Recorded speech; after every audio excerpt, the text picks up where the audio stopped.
नमस्कार मित्रांनो, आज आपण दशावतारातल्या दुसऱ्या अवताराची कूर्म अवताराची गोष्ट ऐकणार आहोत।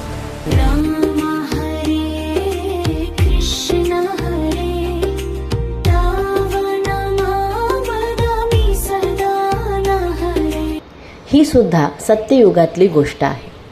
देव आणि दैत्य यांच्यामध्ये नेहमी लढाया होत असत। एकदा देव खूपच कमजोर झाले, त्यांच्याकडे शक्तीच उरली नव्हती। ते खूप चिंतेत पडले।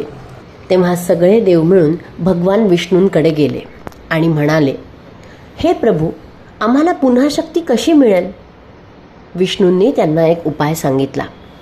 विष्णू म्हणाले, समुद्रात खूप खजिने आणि अमृत लपलेले आहे। जर तुम्ही समुद्र मंथन केले तर त्यातून अमृत बाहेर येईल।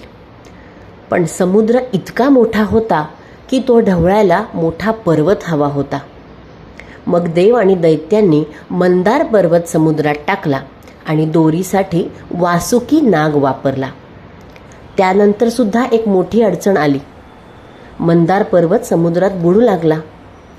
तेव्हाच भगवान विष्णूंनी कासवाचे रूप धारण केले। हाच होता त्यांचा कूर्म अवतार। ते एक भले मोठे कासव बनले, समुद्राच्या तळाशी जाऊन उभे राहिले।